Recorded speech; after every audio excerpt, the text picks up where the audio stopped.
여러분은 하나님의 은혜 중에서 어떤 은혜가 가장 큰 은혜라고 생각하십니까? 나는 이런 은혜를 받고 싶다. 여러분이 생각하는 거 있어요? 나는 다른 은혜보다는 이런 은혜를 받았으면 좋겠다. 그렇게 생각하는 분들은 하나님의 은혜는 큰 것도 있고 작은 것도 있고 아주 좋은 것도 있고 조금 좀 덜 좋은 것, 특등품도 있고 또 상등품, 중등품, 하등품 이렇게 구분이 있는 것으로 생각하는 사람들이 그런 생각을 해요. 그래서 저 사람보다 더 많은 은혜, 더 좋은 은혜, 더 큰 은혜 이렇게 생각을 하는 사람들이 많이 있습니다. 그러나 우리가 알 것은 하나님의 은혜는 차별이 없다. 다 똑같은 것. 우리 생각에 다른 것이지 하나님은 다 똑같이 주시는 것. 하나님의 택한 모든 백성에게 똑같이 베풀어지는 것이 은혜다.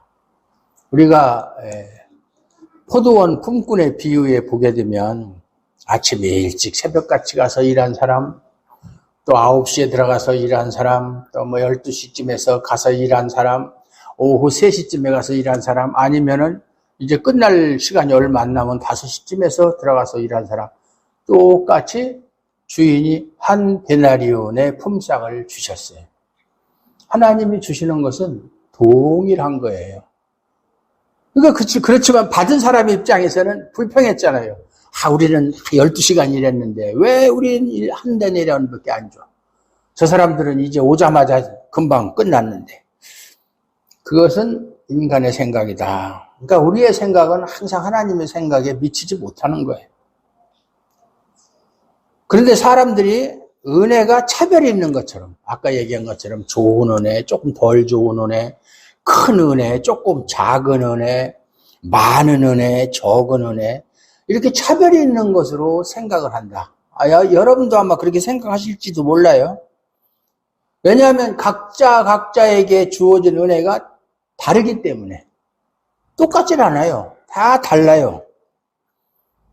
어떤 사람은 풍족하게 사는 반면에, 그러니까 하나님의 물질의 복을 주셔서, 물질의 은혜를 주셔서 풍족하게 사는 사람이 있고, 어떤 사람은 좀 어렵게 살기도 하고, 어떤 사람은 건강하게, 약 하나 안 먹어도 혈압, 당뇨, 고혈압, 당뇨, 모든 병에서 자유롭게 사는 사람이 있고, 어떤 사람은 질병으로 인해서 고통스럽게 살기도 하고, 오늘도 질병 때문에 지금 강경희 집사님도 또 못 나오시고, 또 조회하고 일해도 아파서 또 못 나오고. 그런 것을 보면 하나님의 은혜가 똑같지 않고 서로 다른 것처럼 여겨지기도 한다. 그 말이에요. 아마 많은 사람들의 공통적인 생각일 거예요. 하지만 그것은 세상과 육신의 것을 좋은 것으로 간주한 채 살아가는 인간의 잘못된 가치관에 의한 판단이다. 우리는 어떤 게 좋은 거예요? 세상에서 남들이 다 부러워하고 갖고 싶어하는 거, 얻고 싶어하는 거, 그런 거 좋은 거잖아요. 또 내 육신을 편안하게 하고 내 육신의 모든 문제가 다 해결되는 것, 그런 것을 좋은 것으로 생각하잖아요. 그러니까 그런 가치관에 의해서 판단하면 더 큰 은혜가 있고 작은 은혜가 있고 많은 은혜가 있고 적은 은혜가 있다라고 생각할 수밖에 없다. 그러나 하나님은 결코 세상에 있는 것을 좋은 것이라고 그렇게 간주하지 않는다. 왜? 세상은 하나님과 뭐라고 그랬죠? 원수가 된다고 그랬잖아요. 원수가 된다. 세상에 있는 것을 하나님은 좋은 것은 우리가 지난 시간에 공부한 대로 가장 좋은 은사가 어디로부터 온다? 위로부터 온다. 위로부터. 하늘에서 오는 것만이 좋은 것이다. 하늘의 것만이 좋은 것이다. 그래서 하늘의 좋은 것으로 하나님은 우리에게 주시고자 한다. 그것이 하나님의 뜻이에요. 그런데도 불구하고 좋은 것을 좋은 것으로 여기지 않는 인간의 어리석음. 하나님이 좋은 것을 우리에게 주셨는데 그 좋은 것인 줄 모르는 거예요. 이까짓 거 이게 뭐 좋은 거야. 난 이거보다는 다른 게 더 좋은데 이렇게 생각한다 이 말이죠. 그래서 정말 하나님이 우리에게 꼭 필요한 거, 좋은 것을 주셨는데도 그 선물에 담겨 있는 하나님의 사랑과 은혜를 깨닫지 못한다. 그 말이에요. 그만큼 우리 영적인 안목이 부족하다는 것이죠. 영적인 시력이 안 좋은 거예요. 그래서 꼭 육신의 것만 좋은 것으로 생각하고 육신의 것을 얻기를 원하고, 그러니까 영적인 거, 하늘에 속한 것을 주면 그것을 좋은 것으로, 그것을 귀한 것으로 여길 줄을 모른다. 그러니까 육신의 조건만을 바라본 채 은혜를 판단하고 저울질한다. 저 사람은 왜 저렇게 많은 거, 좋은 거 주고 나는 왜 이런 거 주나, 이렇게. 그러니까 결국 그런 사람들은 하나님의 크신 은혜를 누리지 못하게 되고 은혜의 기쁨 역시 알지를 못하게 된다.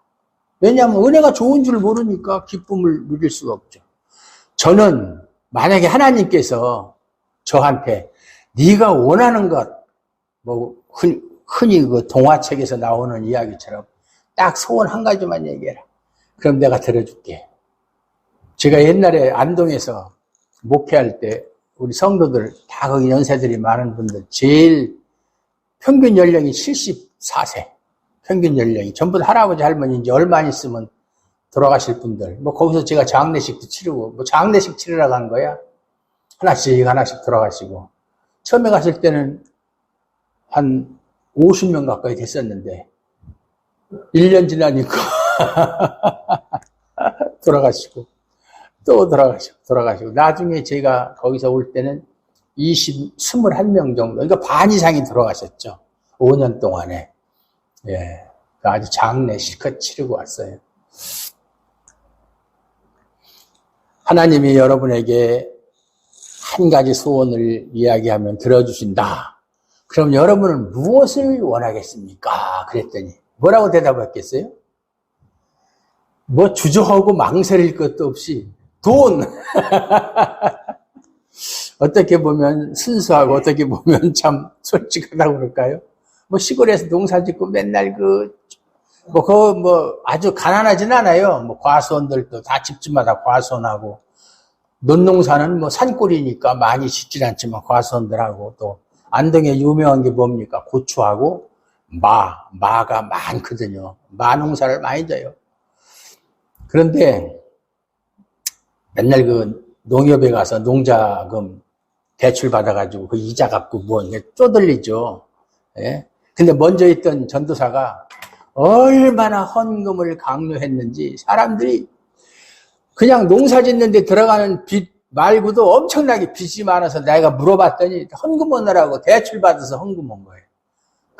먼저 있던 전도사가 그렇게 헌금을 강요하는 바람에. 그래서 저는 헌금하지 말아라. 없으면 하지 말아라. 하지 말아라. 안 해도 된다. 왜 은행에 가서 대출 받아가지고 헌금 안 하냐. 하지 말아라. 그래서 헌금을 못 하겠어요. 괜히 뭐 헌금이 없으니까 뭐 저한테 줄 게 없죠. 줘봐야 뭐 가을에 되면은 사과나 따면은 사과 한 상자씩 가져오고 열무 뽑아오고 파 뽑아오고 뭐 이런 논두렁이 심은 콩 그런 거나 갖다 주고 뭐 사람이 뭐 아무것도 없죠 뭐. 그렇게 5년을 지냈어요. 그래도 굶어 죽지 않고 잘 살았어. 하나님은 결코 하나님의 일을 하는 사람 굶겨 죽이는 법은 없어요. 저는 그걸 철저하게 믿고 있었기 때문에. 그러니까 만약에 하나님이 저한테도 야, 내가 너한테 소원을 들어줄 테니까 한 가지만 얘기해라. 저는 무엇을 원할 것 같아요? 하나님, 저는 큰 교회 목사가 되고 싶습니다. 그걸 원할까요? 아니, 저는 한 가지 소원밖에 없어요. 하나님, 성경 66권 다 알게 좀 해주세요. 이거 다 깨닫게 해주세요. 그래서 그냥 사람들한테 그냥 성경을 그냥 정확하고 바르게 그냥 죽는 순간까지 가르칠 수 있도록 그렇게 좀 그런 지혜를 주세요. 딱 그거밖에 더 큰 건 없다고 생각하는 사람.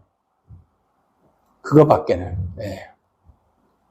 그래서 제가 이제 안동에서 인천 한번 오려면 6시간씩 그 당시 터널도 없었고 그래서 중량국에 넘고 뭐 하다 보면은 그 봉고차를 끌고 다니는데 그레이스 엄청나게 시간이 많이 걸려요. 그럼 차 타고 오면서 그냥 평소에 성경 읽다가 궁금한 거 있으면 하나님 이게 무슨 뜻입니까? 좀 알려주세요.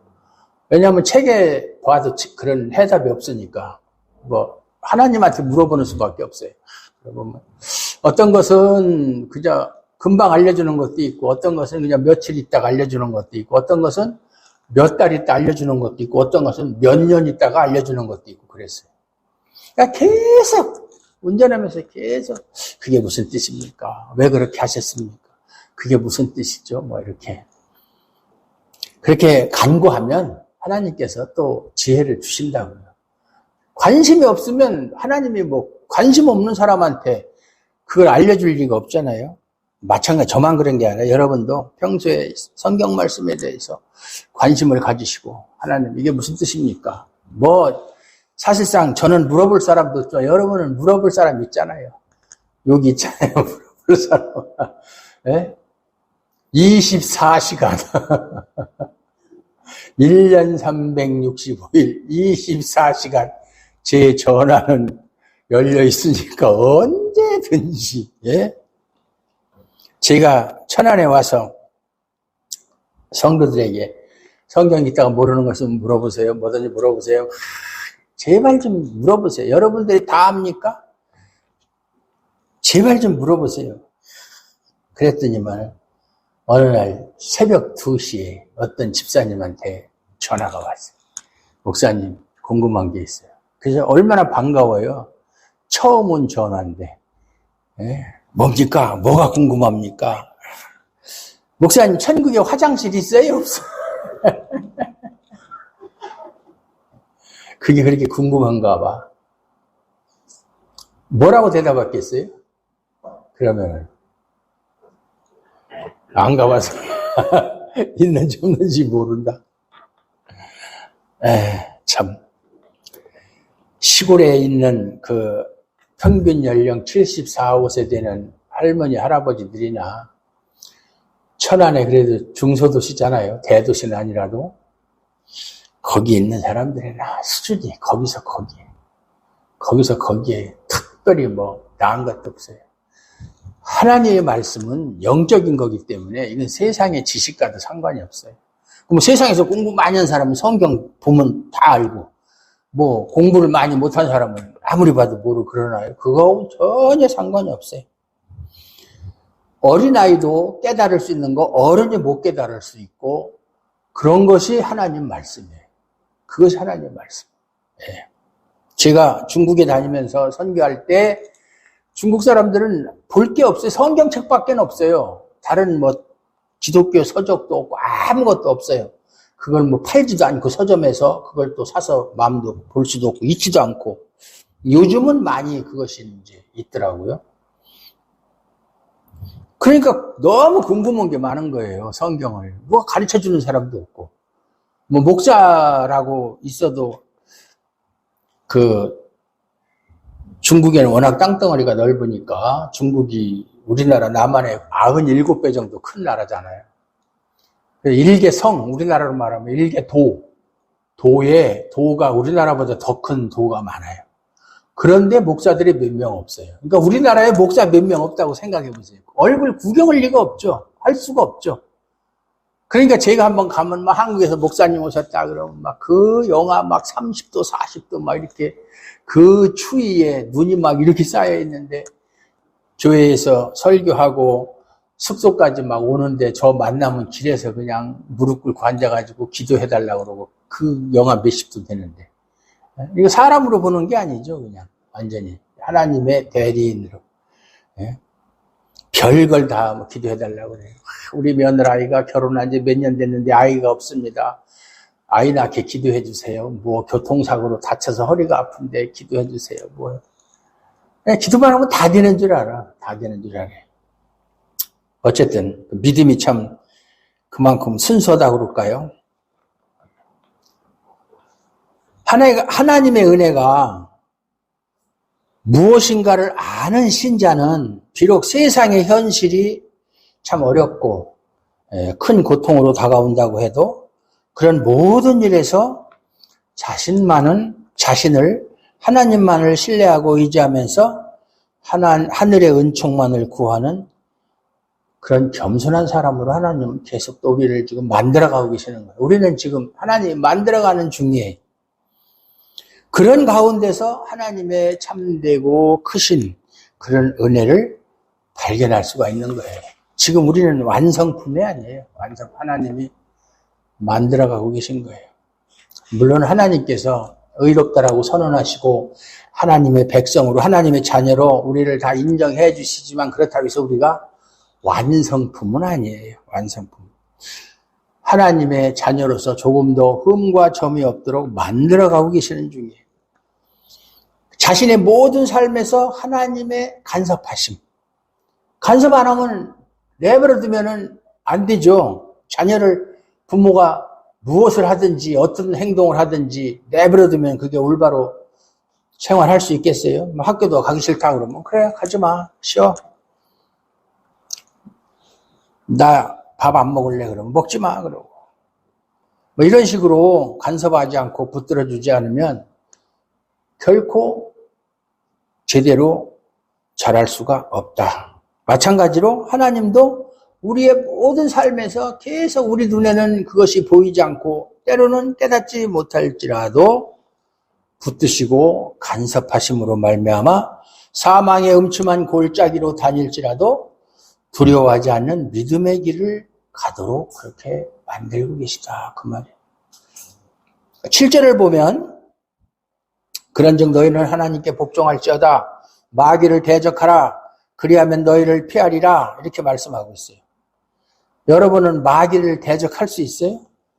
마귀가 여러분을 피할 수 있도록 아이고 저 사람은 예수 믿는 사람이네. 아이고 저 사람은 집사네.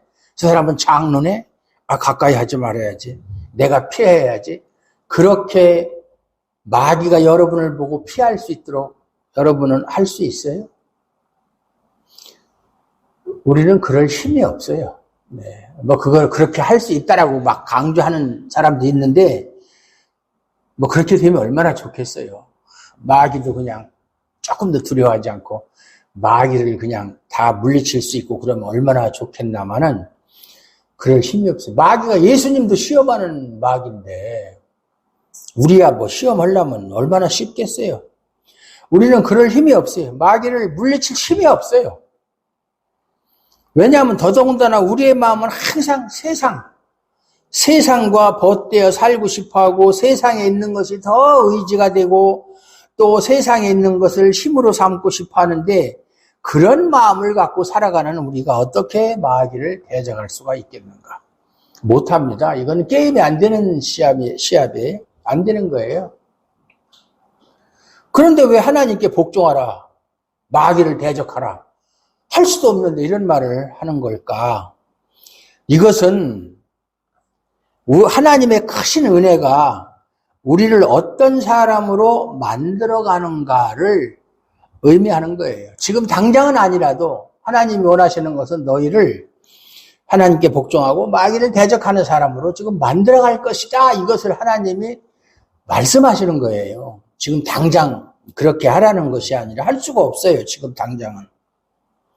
다시 말해서 하나님은 신자를 하나님께 복종하고 마귀를 대적하여 마귀가 피할 수밖에 없는 하나님의 백성으로 만들어 가시기 위해서 힘쓰고 계신다. 힘쓰고 계신다. 이것을 가리켜서 하나님의 크신 은혜라고 말하는 거예요. 이것이 하나님의 크신 은혜다. 그러니까 신자가 사모할 것은 바로 이러한 은혜. 하나님이 나를 완전한 사람으로 만들어 가시기를 바라는 그런 은혜. 그걸 구해야 된다. 그 말이죠. 그런데 사람들은 하나님께 어떤 은혜를 구합니까? 하나님께 복종하는 사람이 되는 것을 구합니까? 하나님, 저 하나님께 철저하게 복종하면서 살게 해 주시옵소서. 저는 그런 사람 되고 싶습니까? 되고 싶습니다. 그런 은혜를 주십시오. 이렇게 구하면서 살아갑니까? 마귀를 대적할 수 있는 사람이 되는 은혜를 구한다고 자신 있게 말할 수 있어요. 나는 마귀를 대적할 수 있는 은혜를 달라고 하나님께 계속 기도하고 있다. 이렇게 이야기할 수 있어요. 아마 대부분은 세상이 부러워하는, 우러러보는 위치에서 많은 사람 앞에서 자신이 드러나는, 우뚝 서는 사람이 되기를 원하고 그것을 크신 은혜로 간주하는 분들이 대부분일 거예요. 여러분들 교회 다니는 사람들이 하나님의 은혜라는 말을 얼마나 많이 사용합니까? 조금만 뭐 잘 되면 하나님의 은혜야. 자기 자녀가 원하는 대학교 가면 하나님의 은혜야. 또 사업이 잘 되면 하나님의 은혜야. 뭐 하나님. 그런 것만 하나님의 은혜라고 그러지 정말 자기가 하나님을 복종하고 하나님께 철저하게 복종하고 마귀를 대적할 수 있을. 그래서 마귀가 오히려 자기를 보고 피할 수 있을 정도의 그런 신앙을 갖게 해달라는 은혜를 구하는 사람은 흔치 않다 그 말이죠. 마귀를 대적한다는 것은 하나님께 복종한다는 말이에요. 같은 말이에요. 하나님께 복종하는 것이 마귀를 대적하는 거예요. 마태복음 4장 1절 이하에 보면 예수님께서 마귀에게 시험 받으시는 장면이 나오거든요. 마귀의 시험을 보면 마귀는 예수님에게 세상에서 영광을 얻고 그 이름이 높아지는 것을 제시하잖아요. 네가 만일 하나님의 아들이거든. 네가 하나님의 아들이라면 이렇게 말하지 않았어요. 네가 만일 하나님의 아들이거든. 그게 무슨 얘기예요? 하나님의 아들로 인정한다는 거예요? 안 한다는 거예요? 예? 나도 잘 모르겠지만 네가 만약에 하나님의 아들이라면 그걸 나한테 증명해봐라. 응? 이 돌을 둘러 떡덩이가 되게 하라. 뭐 높은 곳에서 뛰어내리라. 그 다음에 뭐 천하 만국의 영광을 다 보여주면서 나한테 절만하면 이거 다 너한테 주겠다. 세상 사람들이 다 원하는 능력이고 영광이잖아요. 근데 예수님은 어떻게 그걸 물리쳤어요? 또 마귀가 말하는 것은, 유혹하는 것은 하나님의 아들이라는 증거를 나한테 보여봐라. 그것이 뭐예요? 세상의 복과 영광과 기적을 체험하는 것으로 증명해봐라. 그거잖아요. 마귀가 시험한 것이. 예. 이러한 시험을 예수님은 사람의 떡으로만 살 것이 아니오 하나님의 입에서 나오는 모든 말씀으로 사느니라. 말씀으로 사는 삶의 원칙을 제시하시고 오직 하나님께만 경배하고 하나님을 시험하지 말라. 이렇게 물리쳤잖아요. 말씀으로. 하나님께 복종하는 것은 떡이 아니라 말씀으로 사는 삶이다. 내 이름이 아니라 하나님의 영광을 위해 살아가는 것이라는 것을 알 수가 있어요. 이것이 하나님께 복종하는 거예요. 이것이 마귀를 대적하는 거예요. 하지만 우리는 어떻습니까? 하나님의 능력을 빌려서 떡을 얻고자 하고 자기 이름이 높임받는 길을 가고자 한다면 그게 바로 마귀에게 순종하는 거예요. 하나님께 복종하는 게 아니라 마귀에게 순종하는 거예요. 세상에 주는 것을 얻고자 한다면 마귀는 그걸 유혹하잖아요. 네가 원하는 거 이런 거잖아. 명예잖아. 돈이잖아. 물질이잖아. 줄게. 나한테 절해. 내 말에 순종해. 그럼 네가 원하는 거 줄게. 그거잖아요. 마귀의 시험. 그래서 마귀를 대적하는 것은 세상을 향한 욕망에서 벗어나서 하나님이 주신 은혜만이 참된 은혜로 알고 그 은혜를 감사하는 거예요. 감사하는 거. 그것이 곧 하나님께 복종하는 것이다. 하나님께 복종한다는 것이 뭐 어려운 게 아니에요. 하나님은 택한 백성을 그러한 성령의 사람으로 굳게 세우시기 위해서 일하고 계신다. 지금도 계속 하나님은 일하고 계시는 거예요. 그래서 신자가 세상과 거시대에서 살아가면 성령에 근심하고 탄식한다고 그랬잖아요. 저렇게 살면 안 되는데 하나님의 자녀가 왜 저렇게 저런 생각과 저런 행동을 해? 저러면 안 되는데 하나님이 얼마나 마음이 아프실까? 또 성령도 자신도 근심하고 탄식한다. 우리가 진심으로 하나님의 은혜를 아는 신자라면 내가 잘못된 길을 갈 때 성령께서 근심과 탄식을 하신다는 것을 생각하면서 하나님께 복종하면서 마귀를 대적하는 자로 살아가기를 소원해야 된다. 그 말이에요.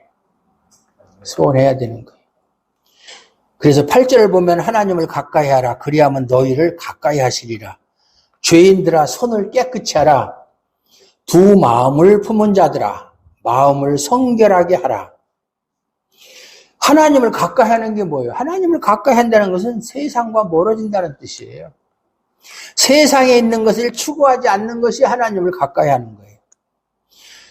그런데 세상과 벗이 되어 살아가는 사람들은 잘못된 생각을 하는데 어떻게 생각하느냐면 많은 신자들이 그런 생각을 해요.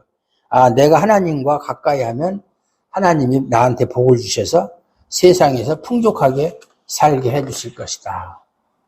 그런 생각을 한다 이 말이죠. 그래서 하나님께 가까이 하려면 어떻게 해야 되느냐. 많이 그런 얘기 듣잖아요. 기도 많이 하고 성경 보고 막 이렇게 하면 하나님을 가까이 하고 그렇게 하나님을 가까이 하면 하나님께서 복을 주신다. 그런데요, 그런 것들은 하나님을 가까이 하는 것이 아니라 오히려 그 마음이 하나님에게서 멀어져 있다는 증거예요. 이상한 소리 같아요? 그게 무슨 말씀이에요? 아니, 하나님을 가까이 하는 것이 가까이 하기 위해서 성경 보고 기도하고 막 그러는데 왜 그것이 하나님하고 멀어지는 거예요? 이상한 말씀 하시네? 신자가 하나님을 가까이 하면 그 마음은 세상에서 멀어지고 대신 하나님의 나라가 그 심령에 더욱 선명하고 확실하게 다가오는 거예요. 하나님을 가까이 하면 마음의 변화가 일어나요. 세상이 싫어지는 거예요. 세상이 싫어진다는 게 뭐 염세주의자가 된다는 얘기가 아니라 세상 사람들이 추구하는 것을 그걸 귀하게 여기지 않는다 그 말이에요. 그리고 심령에 하나님의 나라가 선명하게 확실하게 다가온다. 그런데 세상의 것으로 풍족함을 얻기 위해서 내가 원하는 것, 세상의 것을 얻기 위해서 하나님을 가까이 하고자 하는 것이 과연 하나님을 알고 하나님의 은혜를 사모하는 신자의 마음 상태라고 할 수 있겠느냐. 그 사람들이 왜 하나님을 가까이 하려고 그래요? 세상에 있는 것을 얻으려고. 그렇게 하나님을 가까이 하면 그것을 얻을 수 있으니까 그렇게 하기 위해서 성경 보고 기도하는 것은 하나님께서 사실은 하나님으로부터 멀어지는 것이다. 그 얘기예요. 예. 어려운 얘기 아니에요. 고민할 필요도 없는 얘기예요. 하나님을 가까이 하는 사람이 세상의 것을 구하고자 하나님께 기도하고 그러지 않아요. 그런 신자는 존재하지 않아요. 그러므로 하나님의 크신 은혜는 항상 세상과 하나님의 나라 이렇게 마음이 나누어진 채 살아가는 우리를 세상이 아니라 하나님께 더욱 가까이 하게 하고 하나님의 나라에만 소망을 두게 하는 것이 하나님의 크신 은혜다 그 말이에요. 우리 마음은 항상 갈라져 있잖아요. 세상에서 내가 좀 뭔가 좀 이루어야 되는데 뭔가 좀 할까? 하나님을 기쁘시게 할까? 세상을 따라갈까? 하나님을 따라갈까? 막 갈팡질팡. 어떤 때는 막 이쪽으로 마음이 더 쏠리고 어떤 때는 이쪽으로 더 마음이 쏠리고 막 이렇게 그런 사람을 하나님만을 알고 하나님의 은혜를 사모하는 하나님께 더욱 가까이 하는 그런 사람으로 하나님이 만들어 가신다. 그 말이에요. 이러한 은혜가 진짜 은혜예요. 뭐 세상에서 우리가 원하는 것 주는 것이 그것이 값진 은혜가 아니라 정말로 하늘의 것을 소망하게 하는 은혜. 그것이 진짜 은혜다. 그리고 우리는 이러한 은혜를 소원해야 돼요. 하나님 그런 은혜를 주시옵소서. 그 세상에 있는 거 자꾸 구하지 말고요. 그것이 세상으로부터 멀어진 심령이다. 하나님을 가까이 하고자 소원하는 거. 그러면 그럼 뭐 세상에 있는 거 하나도 구하지 않으면 뭐 먹고 살고 뭐 입고 살고 뭐 마시고 삽니다. 그런 것은 이방인들이 구하는 것이라고 그랬잖아요. 예수님도. 너희가 입어야 될 줄도 하나님이 아시고 너희가 먹어야 될 것도 하나님이 아시고 너희가 마셔야 될 것도 하나님이 아신다. 그런 것은 너희가 구하지 않아도 다 하나님이 주신다고 그랬잖아요. 그런데 뭘 이방인들처럼 뭐 이거 주세요, 저거 주세요, 먹어야 돼요, 마셔야 돼요, 돈 있어야 돼요, 뭐 그렇게 구하느냐. 그리고 제가 지금까지 세상을 살아오면서 많은 크리스찬들을 이렇게 상대를 해봤는데, 특히 자녀들을 교육 문제에 있어서 부모가 자녀들을 자기 뜻대로 키우려고 그래요. 자기가 원하는. 자녀의 계획은 계획대로 인정을 해줘야 되는데 자기가 생각한 대로 자녀를 이끌고 가려고 그래요. 아주 그 잘못된 방법이에요. 왜냐하면 자녀는 비록 내가 낳았지만 내 소유물도 아니고 하나님께서 우리 가정에 보내주신 것이고 우리는 자녀를 돌봐주는 청직이에요. 청직이 소유자가 아니고 소유자는 하나님이에요. 그렇게 닥달하고 공부해라 이거 해라 저거 그런다고 그렇게 됩니까? 너는 뭐가 돼야 돼 너는 뭐가 돼야 한다고 그렇게 됩니까? 안 되는 거예요. 그게 하나님이 한 생명을 이 세상에 보내실 때 그냥 되는 대로 보낸 게 아니에요. 예? 계획을 가지고 보내신 거예요. 그 계획을 왜 우리가 그걸 변경합니까? 그거를 바꾸려고 합니까? 되지도 않는 거? 안 되는 거예요. 그저 아이가 잘 자랄 수 있도록 건강 문제 챙겨주고 공부할 수 있는 분위기도 만들어주고 그러면 되는 것이지 뭐 이거 해라 저거 해라 이렇게 참견하고 일일이 그냥 더 안 하지 그러면은. 말도 있잖아요. 말을 끌고 갈 수는 있지만 말에게 물을 먹일 수는 없다고. 내버려 두세요. 하나님이 다 키워요. 하나님이 다 공부시키고 다 해요. 여러분이 하려고 하지 마세요. 왜 하나님이 하실 일을 여러분이 그렇게 주제넘게 여러분이 간섭하고 하려고 그래요. 하나님 일을 대신하려고 그래요. 그렇게 하지 마세요. 그렇게 안 해도 하나님이 알아서 다 해주신다고. 9절 10절을 보면 슬퍼하며 애통하며 울지어다. 너희 웃음을 애통으로 너희 즐거움을 근심으로 바꿀지어다. 주 앞에서 낮추라. 그리하면 주께서 너희를 높이시리라. 이 내용도 세상과 벗이 되어 살아가는 사람들에게는 이해될 수 없는 내용이에요. 왜냐하면 세상이 추구하는 것은 슬픔도 아니고 애통도 아니고 울음도 아니고 웃음과 즐거움이잖아요. 세상 사람들이 뭐 슬픔을 좋아합니까? 애통을 좋아합니까? 울음을 좋아합니까? 할 수만 있으면 웃고 즐겁게 그렇게 살려고 그러죠. 그런데 성경은 오히려 웃음을 애통으로 즐거움을 근심으로 바꾸라고 오늘 말씀도 그렇게 하고 있잖아요. 또 산상수훈에서도 보면 애통하는 자는 복이 있나니 저희가 위로를 받을 것입니다. 왜 애통하라고 그럴까? 왜 즐거움을 근심으로 바꾸라고? 왜 슬퍼하고 애통하며 울으라고 그렇게 말씀하실까? 세상은 우리가 버려야 될 것, 그것을 오히려 추구하라고 말하는데 누가 이런 말씀을 듣고 순종하겠어요? 여러분들에게 오늘 말씀 9절 10절 말씀 슬퍼하며 애통하며 울지어다. 이제부터 웃지도 말고 울어야 되고 기뻐하지도 말고 슬퍼하고 애통해야지. 이런 생각이 들겠어요? 이왕이면 즐겁게 행복하게 웃으면서 살고 싶은데 결국 하나님의 은혜를 입은 신자가 아니면 이것은 전혀 불가능할 수밖에 없다. 이건 일반 사람들은 보통 사람은 이렇게 할 수가 없어요. 웃음을 애통으로 바꾸라는 것은 세상의 웃음에 취해서 하늘의 기쁨이 진짜로 크다는 것을 잊고 사는 자신을 살피면서 애통할 수밖에 없다. 정말 자기 자신을 보면 여러분 자신을 한번 돌아보세요. 내가 지금 하나님의 자녀로서 제대로 된 삶을 살고 있는가? 정말 하나님의 말씀대로 살려고 노력하고 하나님께 정말 하나님이 원하시는 그러한 은혜를 구하면서 사는가? 못하잖아요. 그런 걸 애통하라는 거예요. 그런 거를. 예?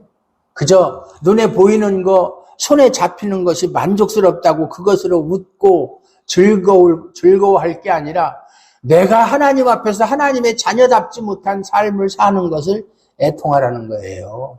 예?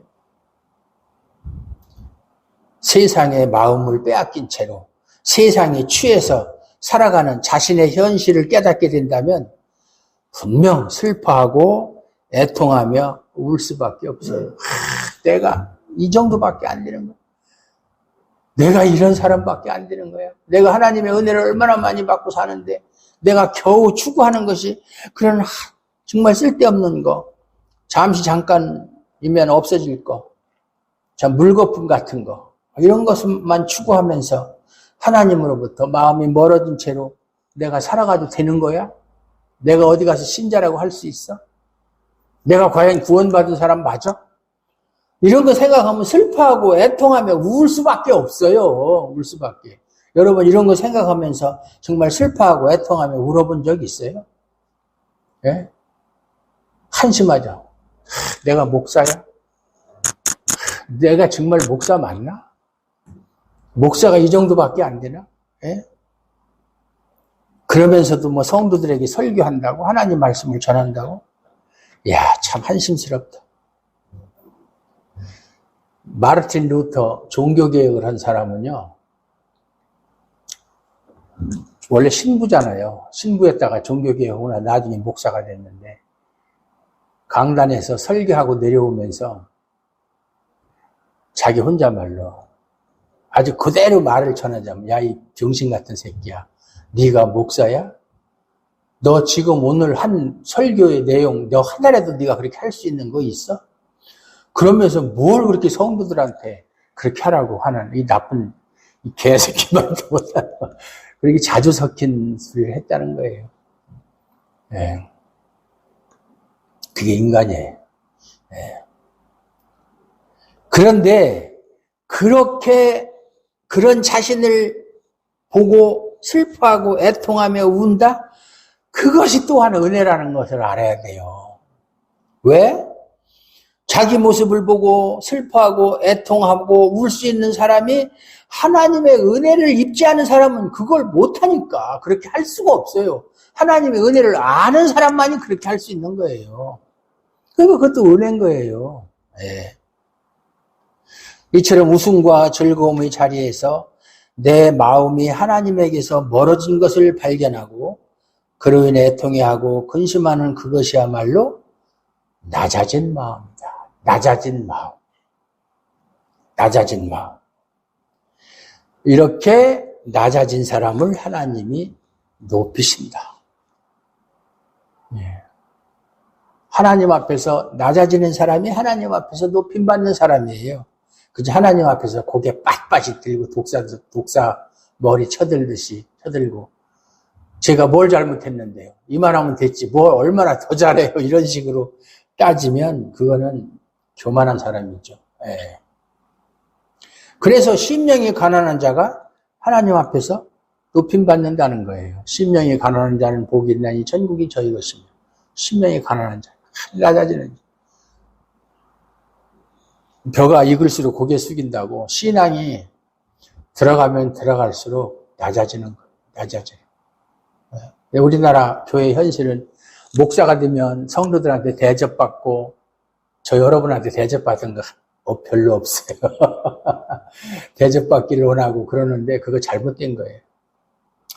그러면 아직 덜 떨어진 목사예요. 목사는 계속 낮아지고 또 낮아지고 낮아져야 돼요. 아직도 전 많이 부족해요. 낮아지고. 그래서 욕을 해도 웃고 넘기고 엉뚱한 소리를 억울한 소리를 해도 그냥 그럴 수도 있지. 그렇게 그냥 사귀고 넘어가고 그래야 되는 게 목사예요. 목사만 그런 게 아니라 장로고 집사고 권사고 그런 거. 어떤 장로님이 말이죠. 우리 교회에 장로님 한 분밖에 없습니다. 설교 때만 되면 그냥 이렇게 계속 졸고 있다는 거예요. 아주 자다시피 한다는 거예요. 장로님이. 그게 덕이 안 되죠. 그래서 집사님이 그냥 그 장로님이 너무 안타까워서 기도를 했대요. 하나님, 저 장로님 제발 설교 시간에 잠 좀 자지 말게 해주세요.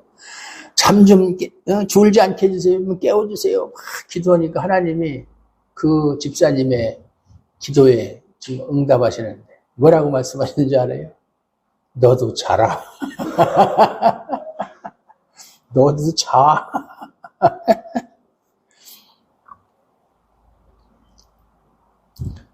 하나님의 은혜는 우리가 욕망으로 구하는 것들이 채워지는 것을 하나님의 은혜라고 하지 않아요. 우리는 자꾸 하나님의 은혜를 내가 원하는 것이 이루어지는 것이 하나님의 은혜라고 생각하는데 절대로 그건 그렇지 않은 거예요. 욕망이 끌려가고 있는 길에서 정신 차리고 세상이 추구하는 웃음과 즐거움 대신에 하나님에게서 멀어진 것으로 인해서 슬퍼하고 애통하고 울 수 있는 심령이 되는 것이야말로 크신 은혜. 그게 은혜예요. 그게 은혜예요. 이것이 성령 충만이고 은혜가 충만한 상태다.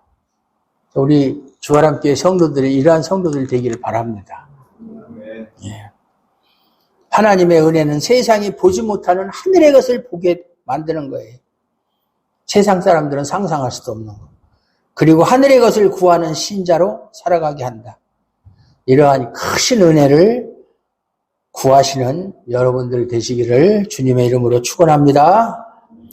하나님 아버지 감사합니다. 오늘도 우리가 하나님 아버지께로부터 구하여야 할 큰 은혜가 무엇인지를 말씀을 통해서 또 깨닫고 배웠습니다. 우리가 하나님께 구하여야 할 큰 은혜는 우리의 욕망을 채워주는 그러한 은혜가 아니고 세상에서 세상 사람들이 구하는 것을 바라고 원하는 것을 이루어달라고 구하는 것이 아니고 하늘의 것을 바라고 하늘나라를 소망하며 하나님 앞에서 부족한 자신을 발견하고 슬퍼하고 애통하며 정말 눈물 흘릴 수 있는 그러한 심령의 변화를 가져올 수 있는 그러한 은혜를 구합니다.